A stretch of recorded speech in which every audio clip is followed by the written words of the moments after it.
Udumo kuNkulunkulu kweliphezulu nokuthula emhlabeni kubantu abathokozelwa nguye. Kubaba uNsibanda okubingelelayo uNdlalifa yezulu. Ngithi uJesu Kristu inkosi. Ngiyambonga-ke hlanganyela kanye nami simbonge uNkulunkulu ngosuku lwanamhlanje asinikeze lona. Usuku oluhle kangaka. Usilondile ebusuku, usigcinile nakuyo le ngxenye yosuku ngoba yena uNkulunkulu osithandayo. Kunesizathu-ke asibekele sona. Angazi wena uke wayihlupha yini ngokuthi uthandaze ubuze uthi Nkosi ungibekele ukuthi ngikwenzeleni namhlanje. Ngoba sisazoma phambi kwakhe. Asinikeze imisebenzi yethu. Asibonise ukuthi ngosuku oluthize ngangilindele ukuthi wenze lokho kodwa ukwenzanga. Ngosuku oluthize ngangilindele ukuthi wenze lokhu and wakwenza. Ngoba uNkulunkulu olungile wahlulela ngokulunga. Wahlulela ngeqiniso. Wahlulela ngokukhanyiseleka kwakho. Siyambonga uNkulunkulu kakhulu ngalokho. Ngiphinde ngibonge ngithi uNkulunkulu akubusise ngokuthi niletha abantu. Balalelile kade ngisho kuyabonakala uma ngithi ake u-check ifoni yakho. Ubuke ihlobo zakho, buka abangani bakho, kuma-contacts akho. Akekho noyedwa nje ongamfaka ekhaya lezwi. Akekho noyedwa nje umfisela ukuphila okuphakade kulaba bantu abagcwele efonini yakho. Phela khumbula, birds of the same feather flock together. Izinyoni zey'nsiba ezifanayo zindiza ndawonye. Uma wena uthanda ukuba sekhaya lezwi, kusho ukuthi nabangani bakho bangathanda. Yebo, ngeke bathande bonke, kodwa khona abangathanda ukuba sekhaya lezwi. Sicela nje izinto eziwu-4 uma uletha umuntu. Igama lakhe, isibongo sakhe, indawo akahlala kuyo, ne-WhatsApp number yakhe. Siyabonga kakhulu kulabo abasibukayo ku-YouTube bese begcina befisa ukungena ekhaya lezwi. Siyabonga kakhulu. Bakhona impela bayangena bethi basibone ku-YouTube. Ngiyafisa ukuthi uma ucela ukungena egroupini ucacise ukuthi hayi nginibone ku-YouTube. Lokho kuyasisiza ukuthi sibone ukuthi uNkulunkulu uyasebenza ngo-YouTube. Siyazi uyasebenza kodwa kuyasisiza nje ukuthi sikubone lokho. Woza-ke nawe sibona ku-YouTube, woza. Nawe othanda ukuletha umuntu mlethe. Uma ku-YouTube ufisa ukungena, sebenzisa le number 063 77 55 162. Ngiphinde 063 77 55 162. Ulethe nje igama lakho nesibongo nendawo ohlala kuyona. Vele uzobe uthumela inamba yakho sizoyibona. Ubuse uyasho-ke ukuthi ucela ukungena ekhaya lezwi noma ucela ukungena egroupini, kodwa igama legroup ekhaya lezwi. Amagroup awu-10. Noma bewu-10 amagroup athola inkonzo eyodwa efanayo. Njengamanje njengoba nje singena kule nkonzo onke azoyithola. Uzongeniswa kunoma yiphi igroup edingayo. Bese sijabula uma kukhona obalethayo. uNkulunkulu uzokusiza enkingeni yakho. uNkulunkulu akalahlani. Wena mfune esenokutholwa. Umbize eseseduze. Lithi izwi lenkosi omubi makashiye indlela yakhe embi nemicabango yakhe emibi. Amfune uNkulunkulu esenokutholwa. Mbize eseseduze ngoba ngale kwethuna kuzobe sekulate. Siyambonga uNkulunkulu kakhulu. Siyakuthanda ekhaya. Siyakuthanda lapho usilalele khona. Ngiyacela ukuthi siguqe sikhuleke simcele uNkulunkulu abe kanye nathi. uJesu Kristu uyinkosi.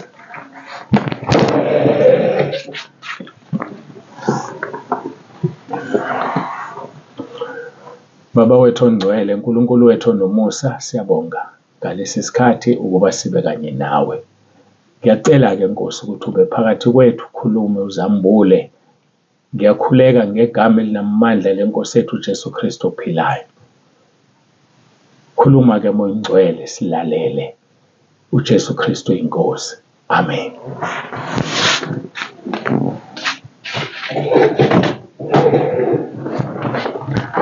Ngiyaxolisa umsindo wesihlalo loyo. Sizofunda-ke izwi lenkosi sisekusa isihloko sethu esithi ubunye kuKristu Jesu. Ubunye kuJesu Kristu. Ubunye kuKristu. Sovula-ke amabhayibheli ethu ngokukaJohane ivangeli chapter 17 verse 20 no verse 21. Umkhuleko wenkosi yethu uJesu ezikhulekela yena, khulekela abafundi bakhe, ekhulekela bonke abakholwayo egameni lakhe. Masifunde. Verse 20. Angiceleli laba bodwa, kepha nalabo abakholwa yimi ngezwi labo, ukuba bonke babe munye njengalokhu wena Baba ukimi nami ngikuwe, ukuba nabo babe kuthina, ukuze izwe likholwe ukuthi wena ungithumile.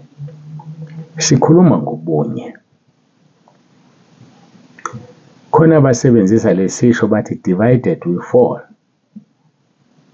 Ngoba ngempela abantu uma bengahlangene bengemunye bayawa.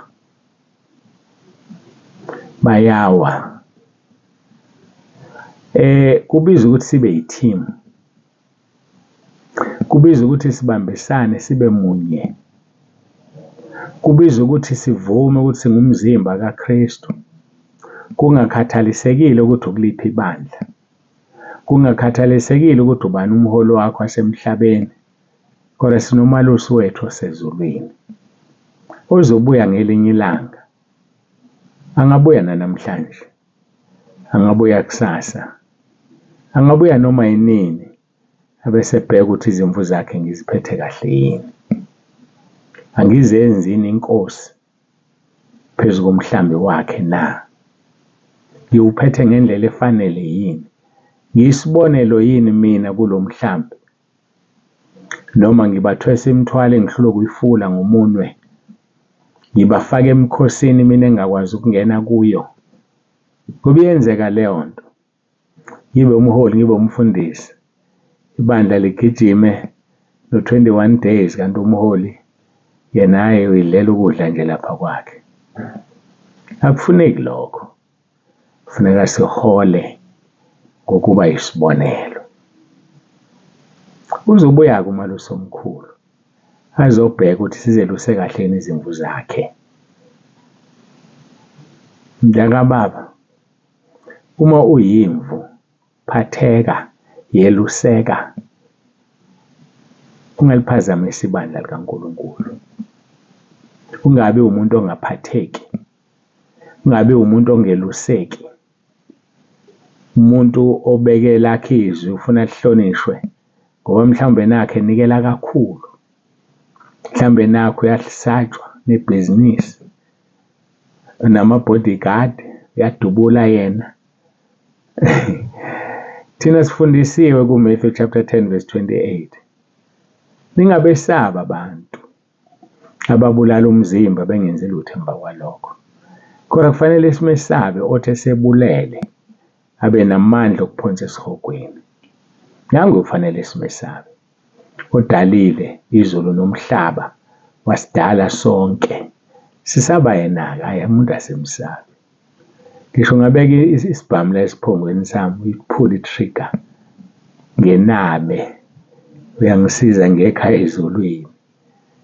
Kodwa engikwazi ukuthi uzongilandela. Angazi-ke uma ungasalanga wazivuma isono sakho, inguna phakade yakho uzoyichithela kuphi. Kodwa uma ungibulala manje bese uyasala uyaphenduka sohlala kahle ezulwini sobabili kube mnandi ngoba sikhonza uNkulunkulu othethelelayo. Akasiphathisi okwezono zethu, akasiphathisi okwamacala ethu. Unesihawu, mawuza kuye ukhala uyakuzoyela. Ngikhuluma ngobunye, ngikhuluma ngobunye.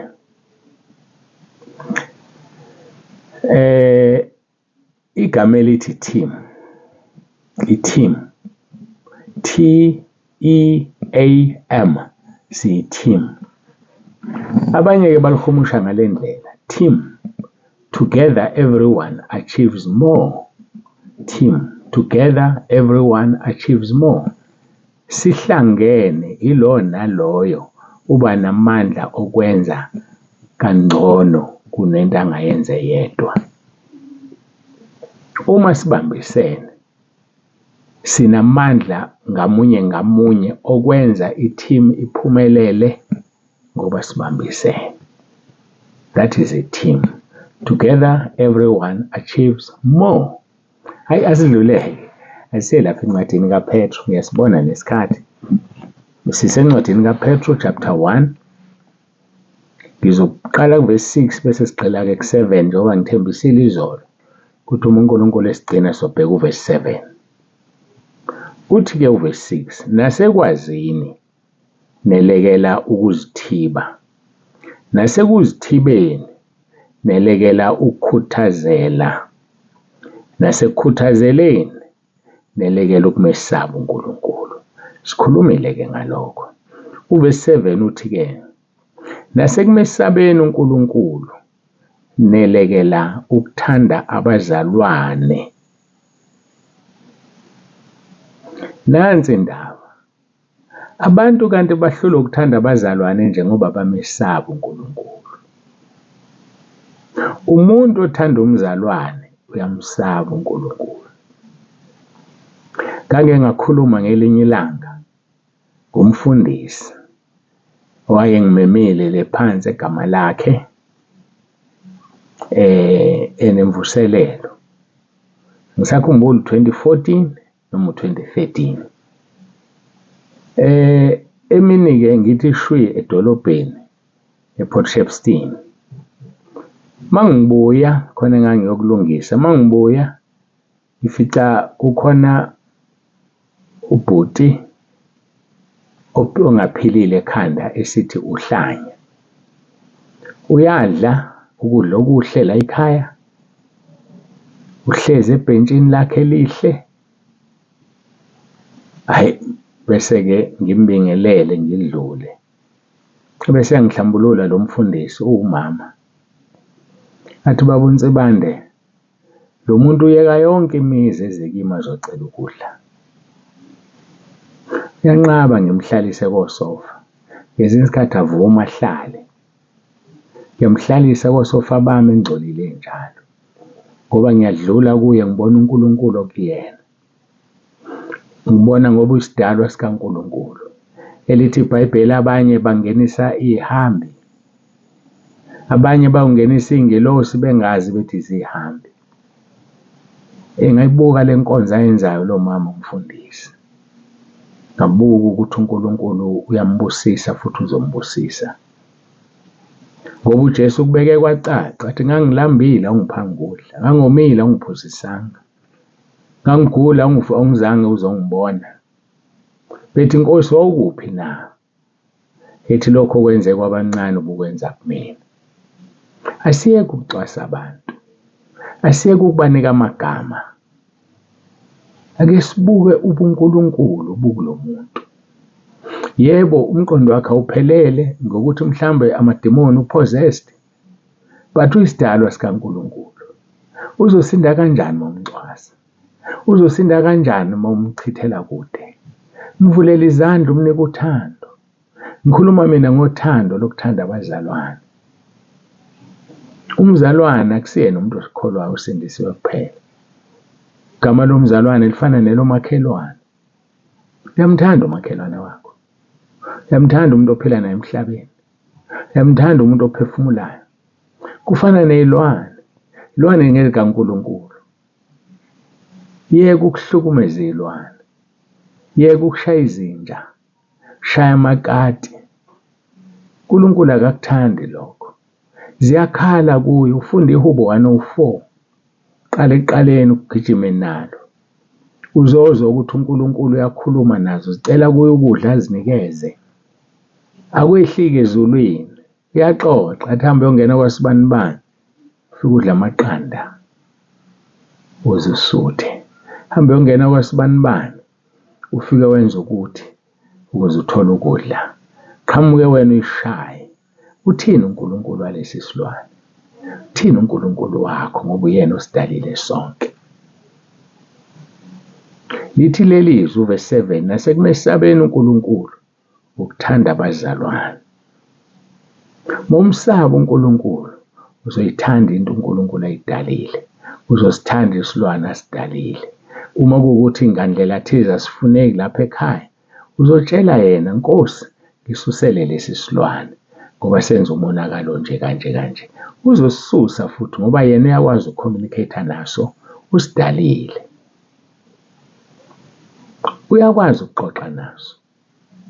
Xoxa naye. Yeka ukuhlukumeza isilwane.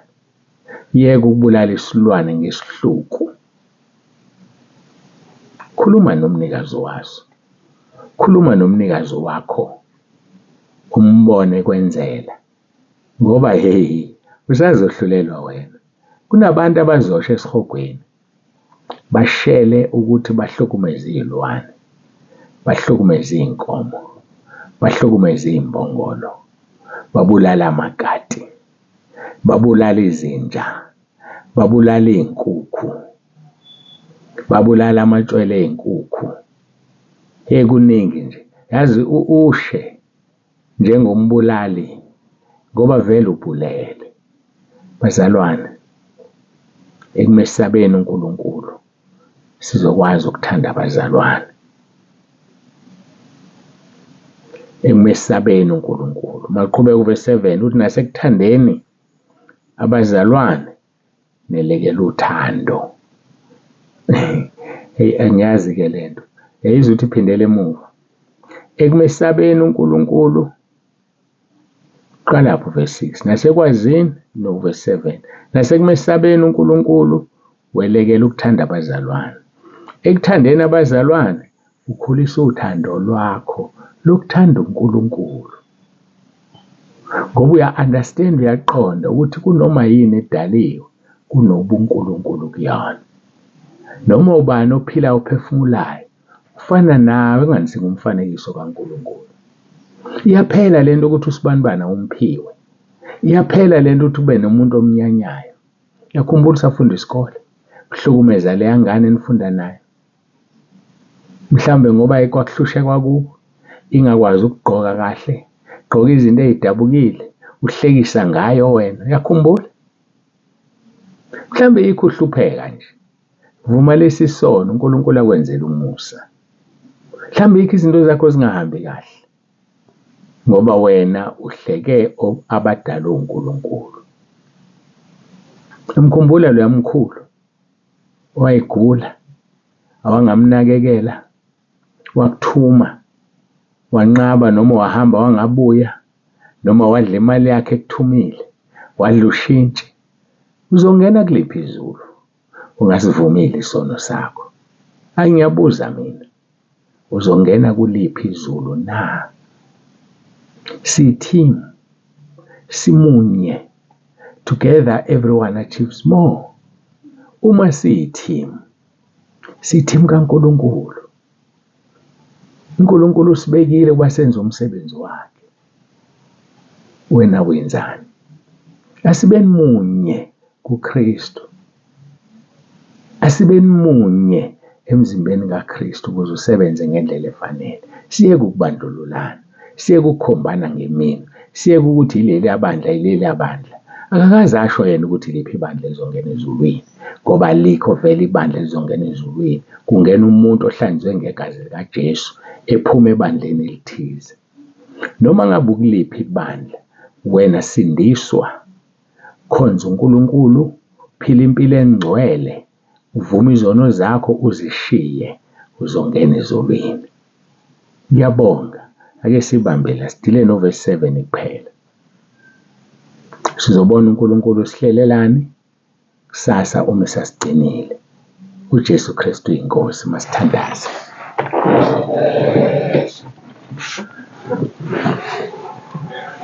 Baba wethu ongcwele, uNkulunkulu onomusa, siyabonga ngale nkonzo.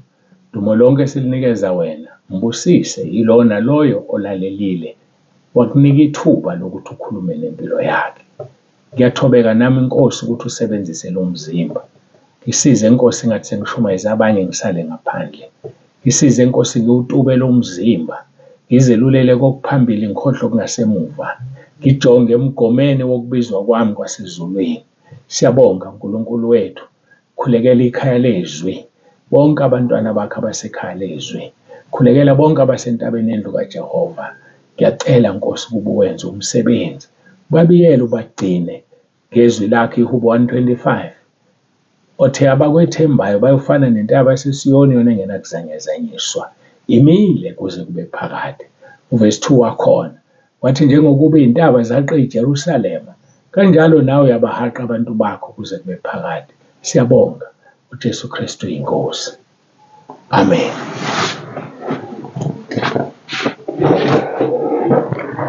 Hayi, siyambonga-ke kakhulu uNkulunkulu, siyamdumisa. Uphile lapho khona, umphilele uNkulunkulu. uJesu Kristu inkosi. Ubaba uNzibande uyavalelisa.